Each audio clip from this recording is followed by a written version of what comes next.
Shalom, salam sehat, Tuhan mengasihi Anda. Saudara-saudari yang terkasih, renungan di Misa Kereman Ilahi hari Jumat ini saya bagi 3. Karena pertama kita memperingati, mengenang Santa Agnes, perawan dan martir.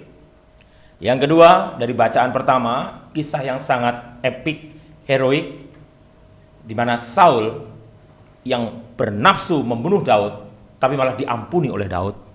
Luar biasa sekali. Dan yang ketiga tentunya tentang pemilihan para murid. Kita akan kupas satu demi satu. Pesan pertama, hari ini kita merayakan seorang martir yang luar biasa, perawan dan martir, Santa Agnes. Dikatakan oleh Pastor Cornel tadi, dia mengalami penyiksaan di usia 12 tahun. Itu usia yang masih anak-anak. Ya kalau sekarang kelas 6 SD lah begitu. Tetapi luar biasa semangatnya untuk menunjukkan imannya, tidak seperti seorang anak kecil, malah sudah seperti dewasa. Setiap kita merayakan seorang santo santa atau seorang martir, sebenarnya kita diingatkan bahwa ada pribadi-pribadi yang bagaimana? Yang berkorban untuk kemuliaan Tuhan.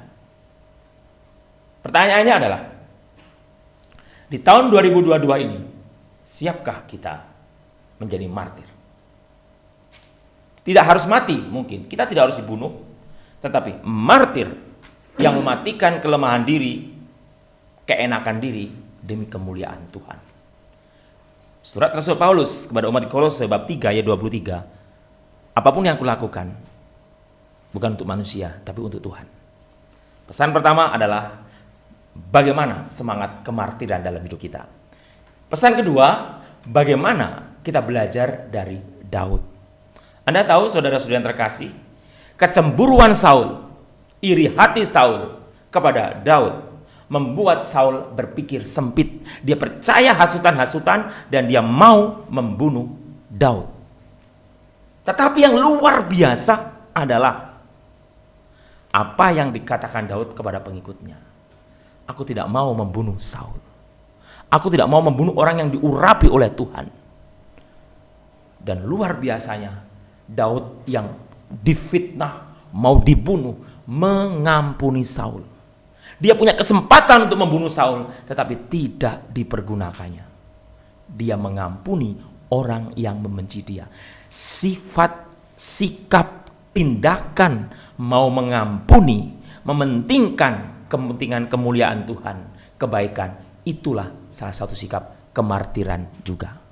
Nah, poin yang ketiga adalah pemilihan para murid. Pesan poin yang ketiga adalah Tuhan memilih pribadi-pribadi yang dikehendakinya. Kata kuncinya, Tuhan memilih pribadi-pribadi yang dikehendakinya. Nah, kalau kita kaitkan ketiga pesan tadi, saudara-saudari, kita tarik benang lurus.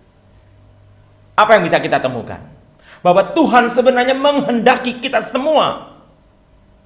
Anda dan saya dikehendaki oleh Tuhan. Tidak pilih kasih Tuhan memilih kita. Tuhan menghendakinya. Apalagi kita sebagai orang-orang yang dibaptis. Nah, ini yang poin yang pertama. Kita semua dikehendaki Tuhan. Dikehendaki Tuhan untuk apa? Untuk menjadi martir-martir. Martir yang bagaimana? Berbuat baik, mengampuni seperti Daud. Itu pesannya, saudara-saudari. 3 pesan.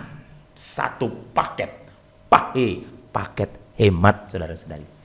Nah, persoalannya bagaimana tindakan konkret dalam realitas hidup sehari-hari.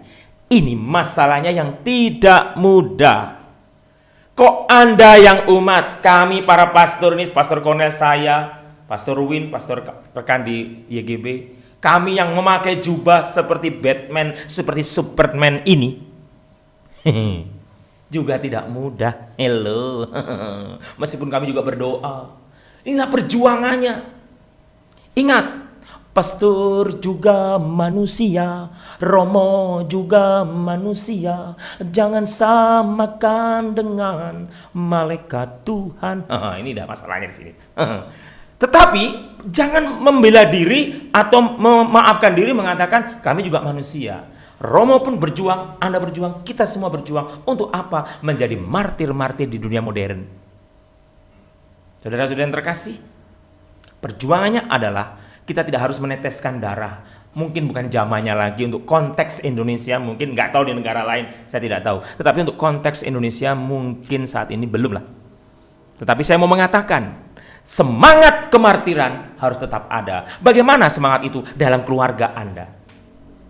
Semangat untuk menyadari bahwa kita dikehendaki, kita dipilih oleh Tuhan. Dan semangat pengampunan itu menjadi tanda kunci. Kata kunci. Tidak mudah, saya tahu. Sangat tidak mudah. Dan harus berjuang-berjuang. Bahkan mungkin berdarah-darah. Berdarahnya itu apa? Kita mengalahkan diri. Suami mengampuni istri, istri mengampuni suami. Anak mengampuni orang tua mengampuni anak. Ini tidak mudah. Saat hati sudah disakiti, lo gue N. Paling mudah, lo gue N. I don't care with you. Saya tidak peduli dengan kamu. Emang gue pikirin. Itu kalimat-kalimat bahasa gaul yang dipakai untuk membenarkan tindakan kita. Dan ini fakta sudah terjadi di dalam kehidupan.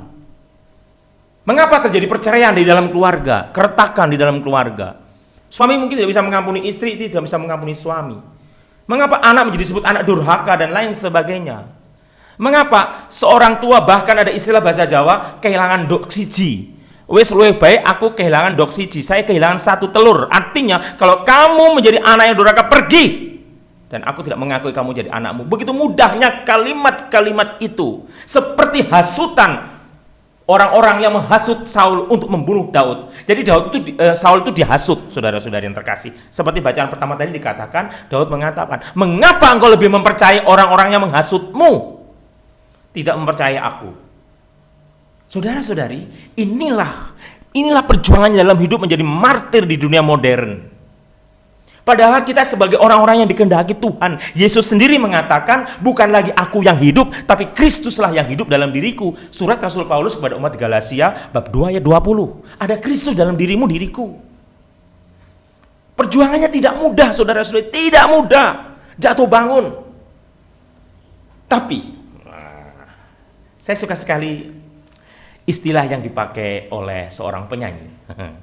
Masih terngiang di telingaku bisik sabdamu.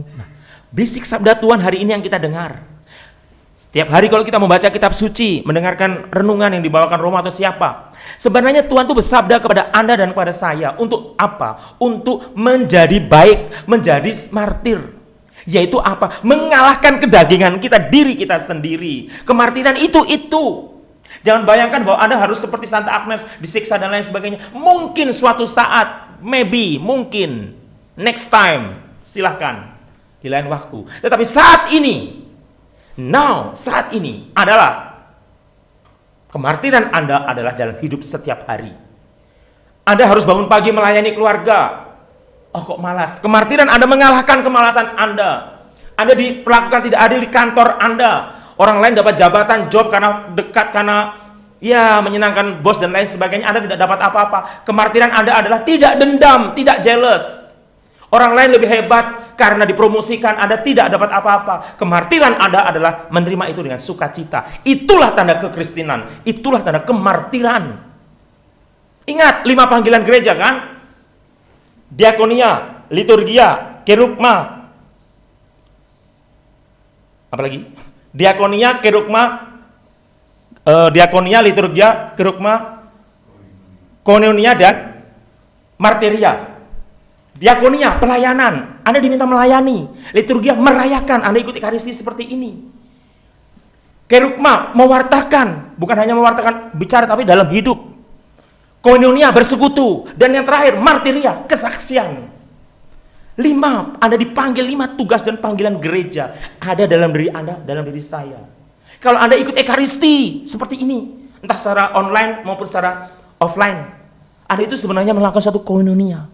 Dengan apa? Bersekutu dan meliturgi, merayakannya.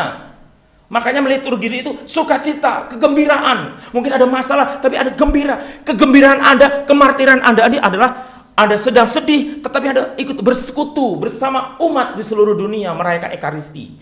Ekaristi, Anda merayakan sukacita. Waktu Romo berkata, Tuhan bersamamu, Anda menjawab, dan bersama rohmu. Mungkin pada saat Anda, dan bersama rohmu, Anda menangis karena punya masalah hutang, masalah sakit. Tetapi pada saat itu, kemartiran Anda adalah mempersembahkan sakit Anda, masalah Anda, bersama umat di seluruh dunia. Bersatu, itulah kemartirannya, saudara-saudara yang terkasih. Itulah pada saat Anda liturgi, melayakan secara liturgi, koinonia bersekutu. Dan dari situ, kemudian dari peristiwa itu Anda mengadakan diakonia, melayani. Melayani apa? Anda tidak mementingkan masalah Anda tidak mementingkan diri Anda, tetapi Anda mengutamakan bonum communae. Apa itu, Romo? Kepentingan bersama. Dan pada saat Anda melayani, pada saat Anda sedang mengadakan kerugma, mewartakan kasih Tuhan dengan nyata, padahal Anda sendiri punya masalah, itulah yang disebut martiria, saudara-saudari. Mewartakan kasih Tuhan nyata dengan situasi yang Anda hadapi. Saudara-saudara yang terkasih, saya tahu tidak mudah, saudara-saudara, tidak mudah. Romo teori, iya saya tahu. Mungkin Anda berkesan teori, tetapi saudara-saudariku, kalau Yesus mengatakan hendaklah engkau sempurna seperti Bapakku di surga sempurna, itu bukan teori, saudara-saudari. Kerajaan Allah itu untuk kita semua. Kerajaan Allah bukan hanya untuk para pastor, para suster, para bruder, tetapi juga untuk segenap umat dan seluruh umat. Tetapi untuk meraih kerajaan Allah itu, 5 hal tadi yang saya sampaikan tadi menjadi pegangan hidup kita. Dan salah satunya, mahkotanya adalah kemartiran. Saudara-saudara yang terkasih, kita tidak dipanggil untuk berdarah-darah saat ini, tetapi kita dipanggil Tuhan untuk berdarah-darah dalam hati kita. Pada saat kita difitnah, pada saat kita disakiti, pada saat kita diperlakukan tidak adil, pada saat kita merasa diri diabaikan, tetapi Anda tetap mencintai Tuhan, Anda tetap mencintai sesama, dan Anda tetap mengampuni seperti Daud mengampuni Saul. Inilah kemartiran Anda, saudara-saudara yang terkasih. Ingat, Tuhan mengatakan apa? Bukan kurban bakaran yang aku perlukan, tetapi hati yang remuk redam, tetap percaya kepadanya. Itu yang dipentingkan. Mazmur 50 mengatakan demikian, saudara-saudara yang terkasih. Saudara-saudara yang terkasih, Tuhan mementingkan hatimu. Dan kata kuncinya, tetap percaya akan kasih Tuhan. Mujizat pasti terjadi. Rahmat Tuhan pasti bekerja pada orang yang menundukkan kepala dengan air mata, dengan tangis pada saat Anda merawat karena Anda sakit nggak sembuh-sembuh. Pada saat Anda merawat suami Anda mungkin yang stroke nggak sembuh-sembuh, tapi Anda harus mencintai, menyayangi. Itulah anugerah Tuhan untuk Anda. Dan anugerah yang luar biasa adalah kesetiaan Anda untuk melayani. Inilah kemartiran di modern ini, zaman modern ini. Saya sebagai Romo, Anda sebagai umat, kita sama-sama dipanggil menjadi martir, saudara-saudari. Kalau saya, Pastor Cornel saat ini memakai jubah kasula merah, itulah tanda kemartiran, saudara-saudari. Saudara-saudari yang terkasih, untuk menutup renungan ini, yakinlah pada diri Anda. Anda dipanggil sebagai martir. Ada derai air mata, ada hati yang tersayat, ada beban pikiran yang terlalu berat, di mana tidak ada tempat untuk bersandar, ada lutut untuk bertekuk dan berdoa. Di mana tidak ada tempat untuk mengadu, ada Tuhan tempat mengadu. Di mana tidak ada tempat yang mengerti Anda, ada Tuhan yang mengerti Anda. Beri waktu, berbicaralah dengan Tuhan dalam doa Anda, bawa tangis Anda, bawa derita Anda. Karena Tuhan hanya sejauh doa. Saat Anda sakit, saat Anda menderita, satukan tangan Anda, berdoalah, mengadulah, menangislah di depan Tuhan. Di mana Tuhan itu? Di mana Anda bisa menemukan? Cari ketenangan, satukan, bawa beban pikiran Anda ini, bawa duka Anda, bawa sakit Anda, tanpa Anda mengeluh. Inilah semangat kemartiran. Tuhan memberkati Anda.